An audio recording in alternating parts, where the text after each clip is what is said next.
Hello dear student, good morning. स्वागत है आप सभी का ऑनलाइन एजुकेशन जोन में। तो आज की क्लास में हम कुछ इंपॉर्टेंट प्रश्नों को पढ़ने जा रहे हैं। आज का क्लास हमारा बहुत ही इंपॉर्टेंट होने जा रहा है क्योंकि इसमें हम कुछ इंपॉर्टेंट प्रश्नों को पढ़ेंगे तथा इसके साथ साथ दैनिक जीवन में होने वाले कुछ उदाहरणों को भी देखेंगे और समझेंगे। तो बने रहिए हमारे चैनल में अंत तक। अगर आप हमारे चैनल पर नए आए हैं तो हमारे चैनल को सब्सक्राइब करना ना भूलें। अगर आपको हमारे आज का क्लास अच्छा लगे तथा सभी चीज़ें समझ में आ जाए तो हमारे चैनल को लाइक तथा कमेंट करना ना भूलें। हमें कमेंट और लाइक करके बताएं कि आपको हमारे चैनल आज का क्लास कैसा लगा है तथा दोस्तों के साथ भी शेयर करना ना भूलें। तो चलिए अब हम अपने क्लास की शुरुआत करते हैं, जिसका हमारा सबसे पहला क्वेश्चन हो गया, आयताकार कांच के स्लैब पर प्रकाश के अपवर्तन को दर्शाइए। हमें क्या करना है, आयताकार कांच स्लैब पर प्रकाश का अपवर्तन को दर्शाना है। प्रकाश के अपवर्तन किसे कहते हैं, अपवर्तन के बारे में सभी जानकारी आपको पहले क्लास में दी गई है। आपने अगर वो क्लास ज्वाइन नहीं किया तो आप हमारे चैनल में जाकर अभी उस क्लास को ज्वाइन कर सकते हैं कि प्रकाश का, उसमें आपको बताया गया है कि प्रकाश का अपवर्तन किसे कहते हैं। अपवर्तन से जुड़ी हर प्रकार की चीज़ टॉपिक को आपको बताया गया है। तो देखिए, जैसा कि आप पहले एक बार और रिपीट कर ले, अपवर्तन क्या होता है। अपवर्तन होता है, दो माध्यम होते हैं, एक विरल माध्यम होता है, एक हमारा सघन माध्यम होता है। दो माध्यम होते हैं, यहाँ से हमारा प्रकाश आता है और सघन माध्यम में क्या होता है, मुड़ जाता है। इसमें क्या होता है, इसमें दो माध्यम होती है, एक माध्यम से प्रकाश आता है और दूसरे माध्यम में मुड़ जाता है। ये हमारा क्या होता है, ये हमारा अभिलंब होता है। अगर विरल से सघन में आता है तो क्या होता है, अभिलंब की ओर मुड़ जाता है। सघन से विरल में आता है तो क्या होता है, अभिलंब से दूर हट जाता है। इन सभी के बारे में भी आपको पहले एक क्लास में जानकारी दी गई है, उसमें आपको इन सभी के बारे में विस्तार से बताया गया है। यहाँ पर हमने एक बार पुनः रिपीट कर लिया। तो इस क्रिया को क्या कहते हैं, एक माध्यम से प्रकाश गया दूसरे माध्यम में मुड़ गया, उसे हम क्या कहते हैं, प्रकाश का अपवर्तन कहते हैं। तो ये तो था हमारा एक सतह पर, एक समतल सतह पर। अब हम इसको आयताकार कांच के स्लैब पर कैसे देखेंगे। आयताकार कांच के स्लैब पर हम प्रकाश के अपवर्तन को कैसे दर्शाएंगे, तो चलिए इसके बारे में अब जान लेते हैं। तो आयताकार कांच स्लैब में क्या होता है ना, इसमें मैंने अभी आपको बताया कि इसमें एक बार अपवर्तन होता है, एक बार प्रकाश की किरण मुड़ती है। परंतु आयताकार स्लैब में क्या होता है, दो बार प्रकाश की किरण मुड़ती है, इसमें दो बार अपवर्तन होता है। क्यों, देखिए, एक बार अपवर्तन हुआ, क्या था हमारा, एक बार ऐसे प्रकाश आया और एक बार अपवर्तन हुआ तो मुड़ गया, ये प्रकाश हमारा इधर आ गया। परंतु कांच में क्या होता है, इसकी दो सतह होती है, एक सतह यहाँ भी होता है। तो ये जो प्रकाश यहाँ आता है, पुनः इसका पर अपवर्तन पुनः इस सतह पे होता है, तो यह यहाँ पर भी मुड़ जाता है। यह क्रिया अपवर्तन कितनी बार होती है, अगर आपको ऑब्जेक्टिव में पूछ दे कि कांच स्लैब पर प्रकाश का अपवर्तन कितने बार में होता है, तो वो होता है दो बार में। एक होता है कांच के ऊपरी सतह पर, एक होता है कांच की निचली सतह पर।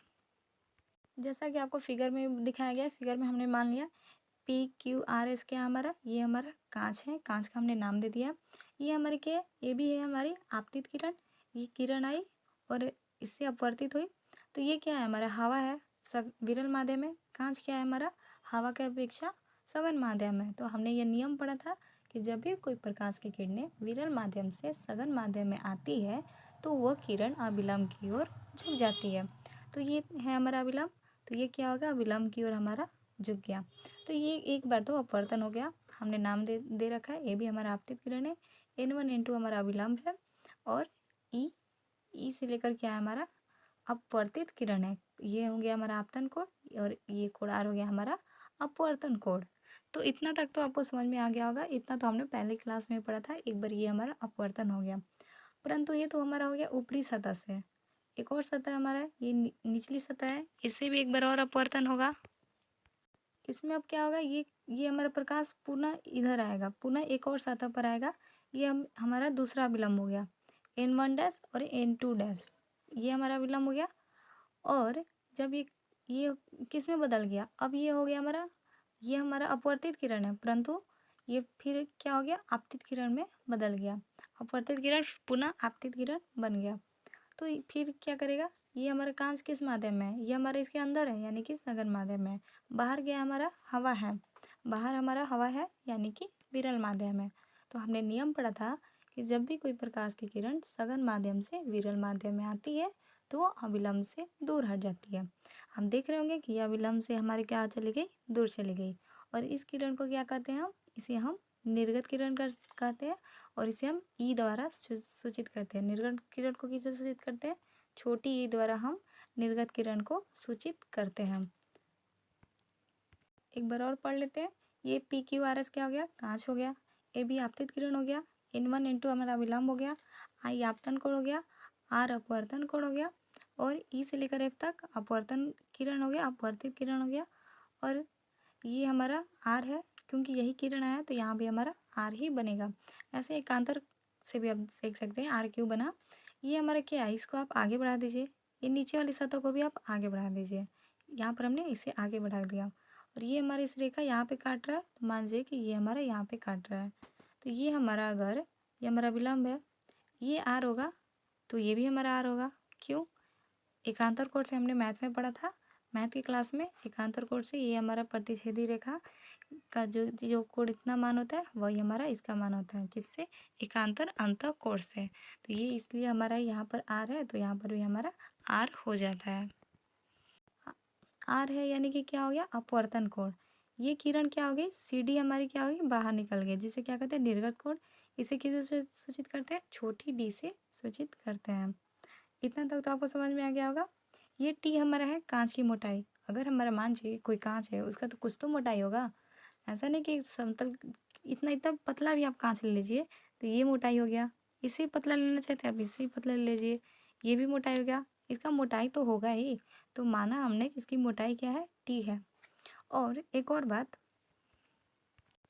देखिए आप, ये आपतित किरण तो ये तो अभिलंब की ओर मुड़ गए, परंतु इसका वास्तविक रेखा क्या था? वास्तविक रेखा हमारा ये था।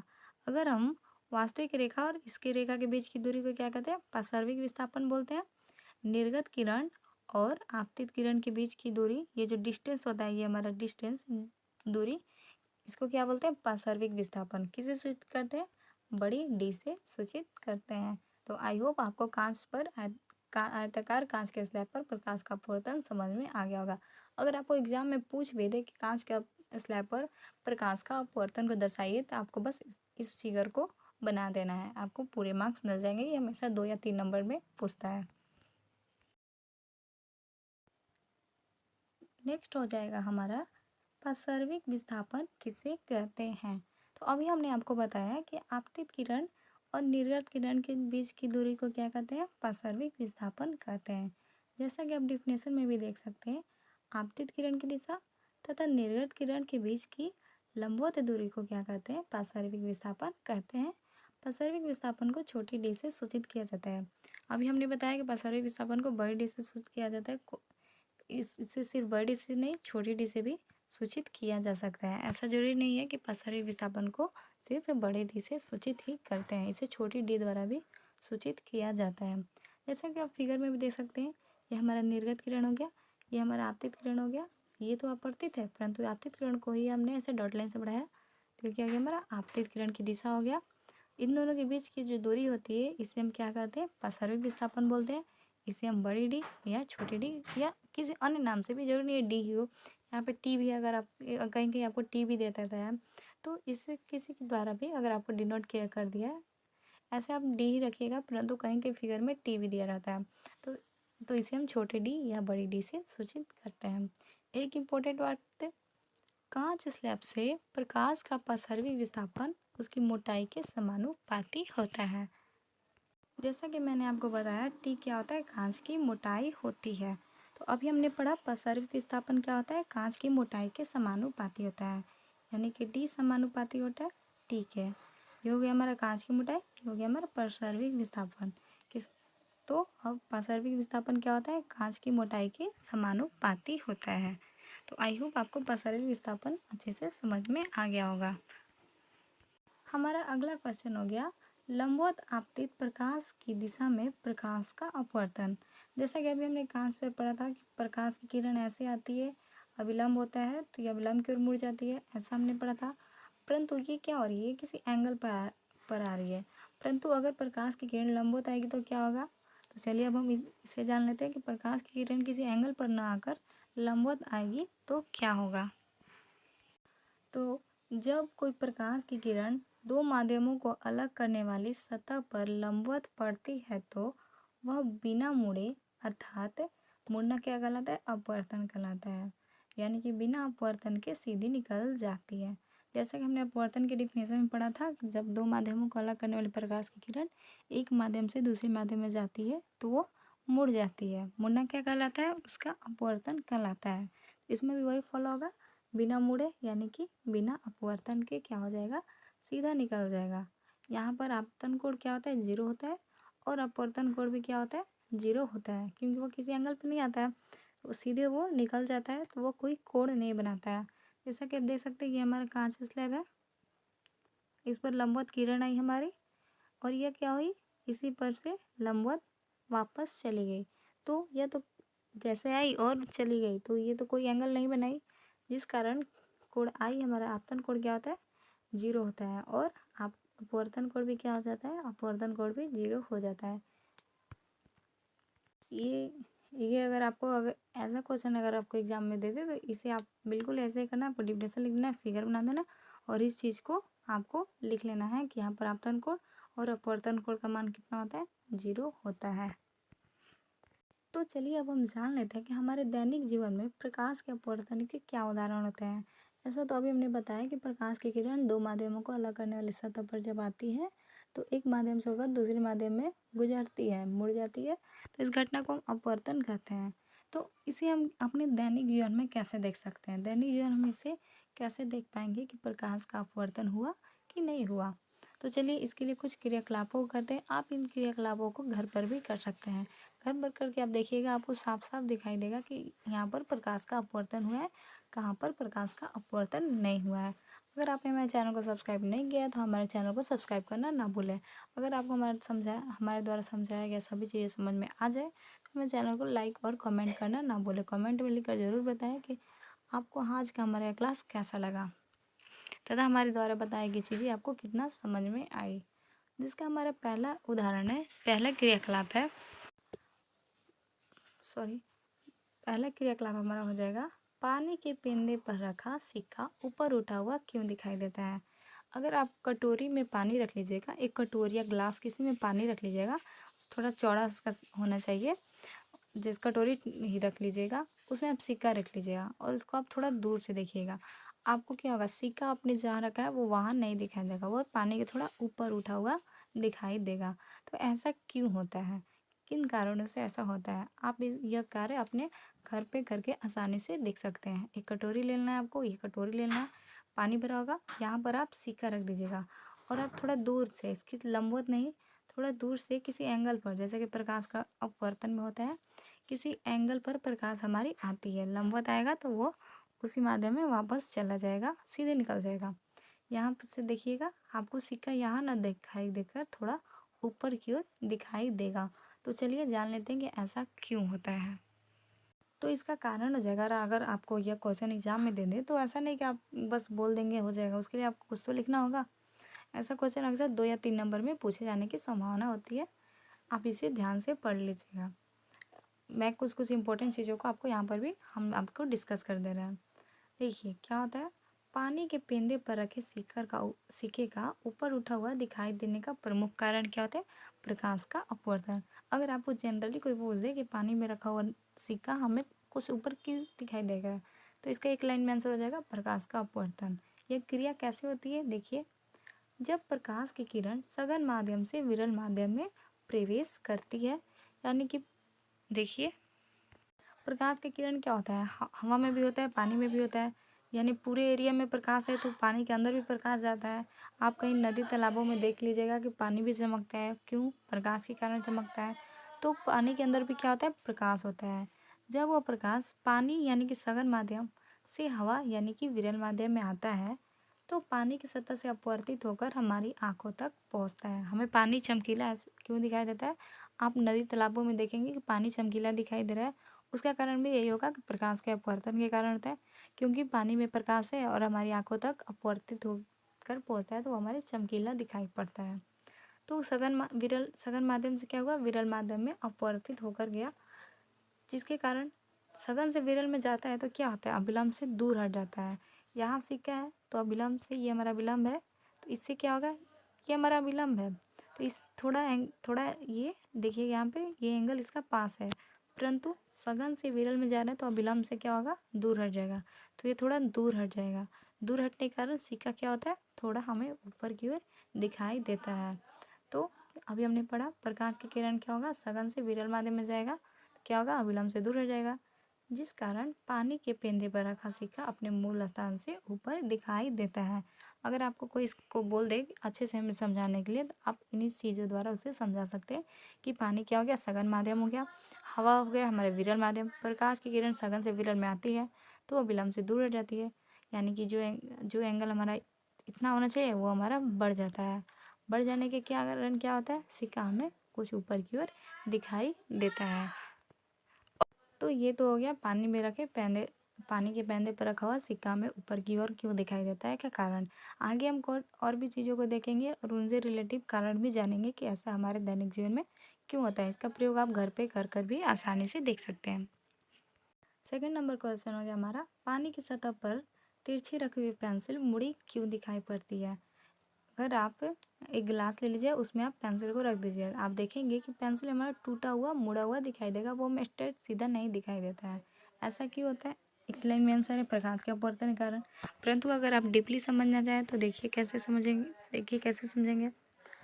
देखिए पानी में कोई सीधी छड़ी तिरछी डाली जाए तो उसकी डूबे हुए भाग का प्रत्येक बिंदु अपवर्तन के कारण अपनी वास्तविक स्थिति से ऊपर उठा हुआ दिखाई देता है। ये भी किस कारण होता है, प्रकाश के अपवर्तन के कारण होता है, जिससे पेंसिल क्या होती है, मुड़ी हुई दिखाई देती है।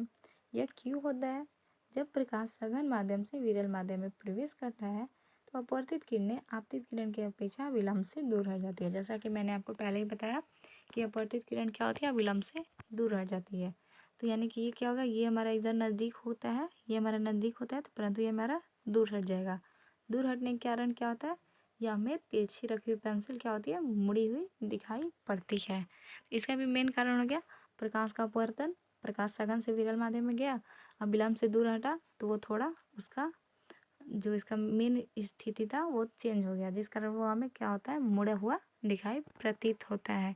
ये भी इसका प्रयोग भी आप दैनिक जीवन में कर सकते हैं, परंतु आपको इसे सीधा ही यहाँ पर आपको सीधा नहीं देखना है, इसको आप किसी एंगल पे देखना है, क्योंकि सीधा का तो आप जानते हैं कि सीधा देखने में क्या होगा, अगर आप प्रकाश किरण आती है तो वो सीधे चली जाती है, तो ये आपको सीधा देखने से नहीं होगा, आप किसी एंगल पर देखिएगा तो आपको ऐसा वास्तविक रूप से दिखाई देगा। आप इन क्रियाकलापों को घर पर भी कर सकते हैं।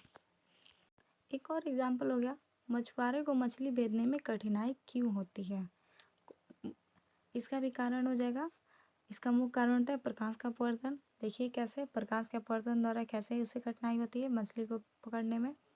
जब पानी के अंदर स्थित मछली को किसी न किसी कोण पर देखा जाता है, मैंने आपको बताया कि आपको किसी एंगल पर देखना है, लंबवत नहीं देखना है, किसी एंगल पर देखना है, तो प्रकाश के अपवर्तन के कारण वो मछली अपनी वास्तविक स्थिति से कुछ ऊपर की ओर आगे, कुछ ऊपर तथा आगे भी दिखती है। जैसा कि सिक्के में भी हुआ, सिक्का हमारा कहाँ था, सिक्का हमारा यहाँ था, मान लीजिए कि हमारा सिक्का ही है, एक तरफ से सिक्का ही था, अविलंब से दूर हट गया तो इधर आ गया, तो ये हमें थोड़ा अलग दिखाई देता है।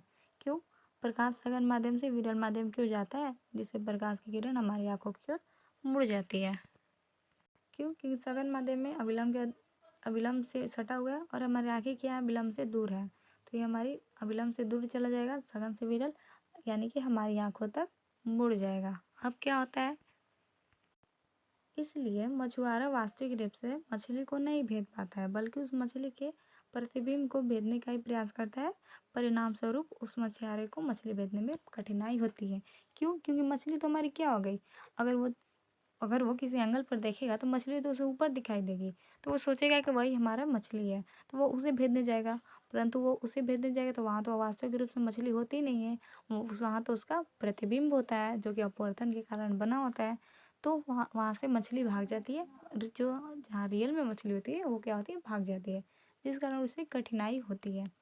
इसलिए अनुभवी मछुआरा हमेशा मछली के पूंछ पर आघात करता है और मछली भेजने में उसे आसानी होती है।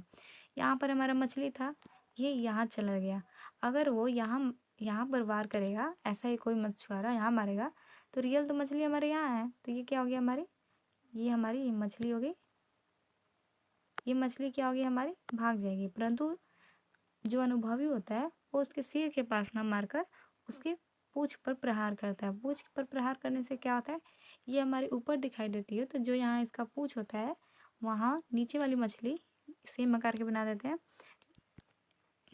जहाँ ऊपर उठी हुई मछली का पूँछ होता है वहाँ नीचे वाली मछली का क्या होता है, सिर होता है, जिस कारण वो अगर उसके पूँछ पर मारता है तो रियल मछली के सिर पर उसे चोट लगती है, जिस कारण वह वहाँ से नहीं भाग पाता है, उसे पकड़ने में उसे आसानी होती है। तो अनुभवी मछुआरे क्या करते हैं, उसके पूँछ पर प्रहार करते हैं ताकि जो रियल में जहाँ मछली होती है वहाँ उसके आगे वाले भाग पे मुंह पर आघात हो जाए और वो पकड़ी जाए।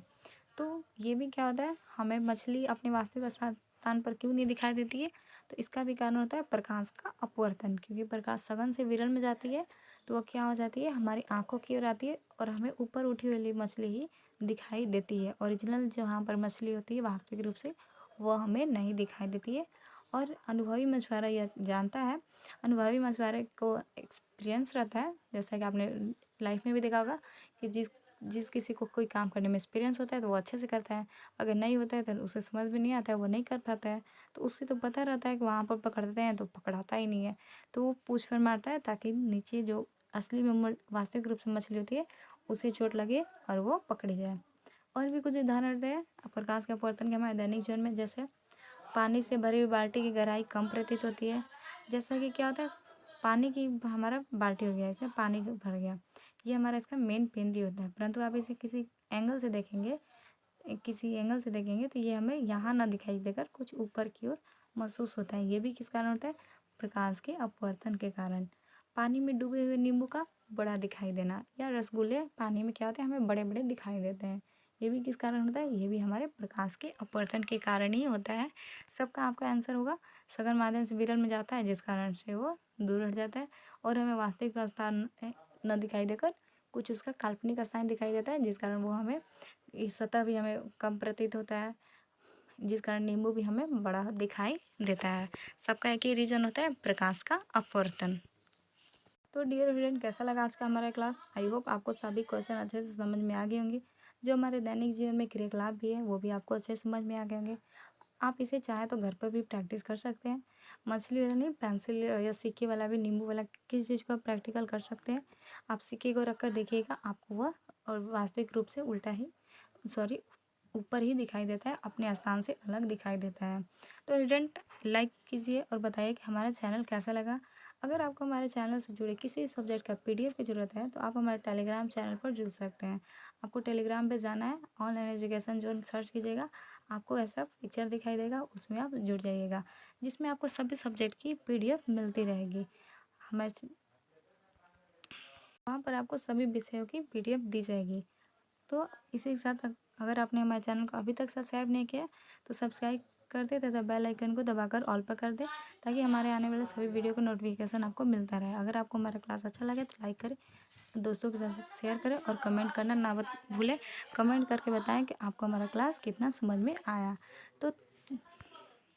तो चलिए मिलते हैं अपने नेक्स्ट क्लास में। आज के लिए बस इतना ही। Thanks for watching.